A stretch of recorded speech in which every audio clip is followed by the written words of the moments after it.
Praise the Lord. आज का विषय है गुस्से यानी क्रोध पर कैसे काबू पाया जाए। आइए हम देखें बाइबल इस विषय पर क्या कहती है। बाइबल सबसे पहले क्रोध को शरीर के काम के रूप में दिखाती है, जिसे हम गलती उसके 5वें अध्याय उसके 19वें पद पाते हैं कि एक शरीर का काम है जिससे हर एक लोगों को बचना चाहिए।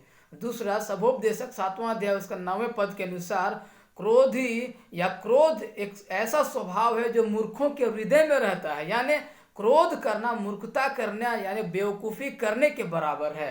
इसके साथ ही क्रोध करना थोड़ी देर के लिए पागलपन होने के बराबर है। ये क्षणिक पागलपन है और इस पागलपन के द्वारा हम अपनी ज़िंदगी को तबाही की ओर ले जा सकते हैं। यदि क्रोधी स्वभाव के पड़ाव में यदि हमने अपने आप को संतुलित नहीं किया तो हमारे ज़िंदगी में ये बहुत तरह की बर्बादियों को ला सकती है, बहुत तरह के बुरे अंजामों को ला सकती है। इसके साथ ही क्रोध जो है हमारे ज़िंदगी के हर एक क्षेत्र के लिए वो बहुत बड़ा रुकावट है, चाहे वो आत्मिक क्षेत्र हो, पारिवारिक क्षेत्र हो, सामाजिक क्षेत्र हो, हर क्षेत्र के लिए क्रोध हमारे ज़िंदगी में बहुत बड़ा रुकावट हो सकता है। याकूब उसका पहला अध्याय उसका 20वें पद में लिखा हुआ है कि मनुष्य का क्रोध परमेश्वर के धार्मिकता का निर्वाह नहीं कर सकता, यानी धार्मिकता की जिंदगी जीने के रास्ते में क्रोध हमारे जिंदगी में सबसे बड़ा रुकावट हो सकता है यदि हमने अपने आप को संतुलित नहीं किया उस समय। तो ये सवाल ये है कि अब हम इस पर कैसे काबू पाया जाए।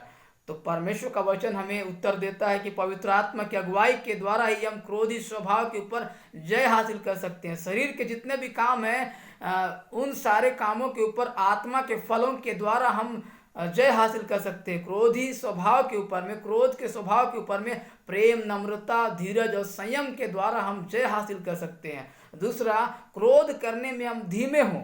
यदि याकूब उसका पहला अध्याय उसका 19 पद में देखिए तो वहाँ पे लिखा हुआ है कि बोलने में धीर और सुनने में तत्पर, क्रोध करने में हम धीमे रहें, यानी क्रोध करने में हम धीमे रहें।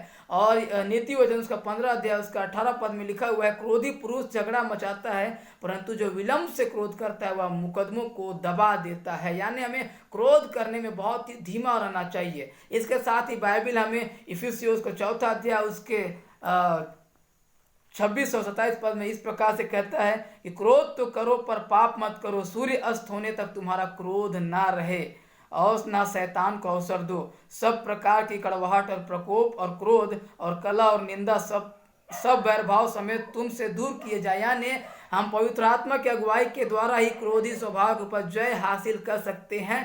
परमेश्वर के वचन के द्वारा ही अपने इस स्वभाव के ऊपर हम जय हासिल कर पाएंगे। इसलिए आइए हम परमेश्वर की अधीनता के द्वारा ही इस स्वभाव के ऊपर जय हासिल करें। परमेश्वर आपको आशीष दे। धन्यवाद।